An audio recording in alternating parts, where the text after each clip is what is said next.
the second Democratic presidential debate is history. After 2 nights of debates in Detroit, what are the takeaways and where do things go from here? The director of the Marquette Law School poll, Charles Franklin, is back with us. Hi, Charles. Good to see you. The first takeaway is I'm going to be trying for weeks to unsee that X-ray. Thank you very much. Sorry. All right, so. Oh, my goodness. Let's start on Tuesday night. Yes. The Warren-Sanders crowd. I think that what Tuesday night especially had, because it had both Warren and Sanders, was a pretty vivid display of the most progressive side of the party speaking its positions. Warren and Sanders didn't so much go after each other as they reinforced each other. They were sort of peas in a pod on immigration, but especially on health care and other issues, while their critics on the panel, for the most part, not all of them, but were raising questions of, isn't this things that you can't accomplish? Isn't this fantasies that you would like to see but don't really have a way to reach? And that debate, I think, is really at the center of the party in one sense right now. Warren had the great line, you know, why run for president if you're not going to be for something? And that represents this idea that running for president is to change the public's positions on things and move them in new directions. It's a heavy lift, but I think both Warren and Sanders really exemplified that on Tuesday night. Did anyone else on Tuesday night break out, in your opinion? I don't think so. Looking at not just the debate itself, but the after-debate commentary, which plays a big role in shaping these things, it seemed like most people thought Buttigieg had an okay night, but no one really had a breakout moment. Williamson is getting some mentions occasionally for some of the moments that she had. She was the most Googled person after the debate. Exactly, and that goes to sort of the media personality, the internet personality, as her, I don't want to say role in the debates, but it was part of that, and as someone to challenge some of the more moderates and say, well, why are you even calling yourselves Democrats at one point? All right, on to Wednesday, Joe Biden, the front runner, he had everything to lose.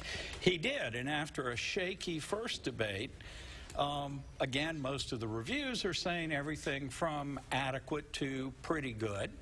I haven't seen anybody think he really hurt himself, but I haven't seen anybody think that he really blew it out either. So a good, solid night for him with some flaws. But he's the opposite of the Warren-Sanders approach, saying, I represent the stability of the party, defending Barack Obama's record when it somewhat surprisingly came under either direct or indirect criticism from others, and playing to the fact that he's in first place. After the first debate, he fell off from in the mid-30s in the national polling to the upper 20s, while Harris jumped up to basically a tie, a three-way tie for second place at about 15%.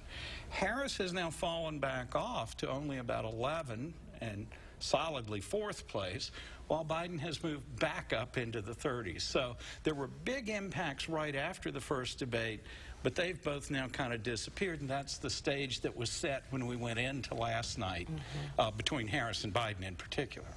Are we getting to the point where some of these lower candidates are going to drop off? I would expect so, but crystal ball a little cloudy.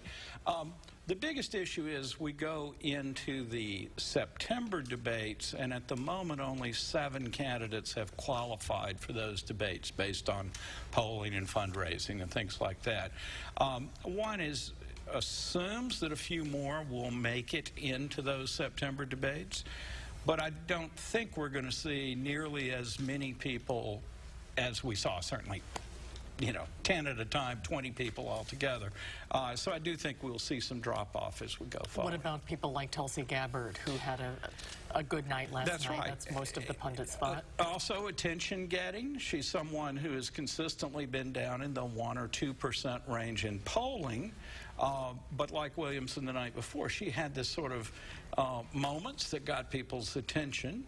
And, you know, whether all of these people could, in principle, sustain campaigns for a while, even if they're not on the debate stage in September. But failing to make that debate stage is a pretty difficult mountain to get over if you're still saying, look, I'm relevant, but I'm not getting a chance to go toe-to-toe with the top 5, say, in the debate. And fewer people on stage, you're going to get a little more substance out of it because you don't have time. And for the first time, we'll have Elizabeth Warren and Joe Biden on the same stage at the same time. That's one of the things that the peculiar split format has done, is prevented it's just 2 debates, but it's prevented those 2 from going head-to-head, and that will surely change in September. Stay tuned, as they say. As they say, we've still got a ways to go. Quite a ways to go. We'll be seeing a lot more of you, though, Charles, and we're looking forward to that. I look forward to it, too. Thanks for being here. We'll be right back.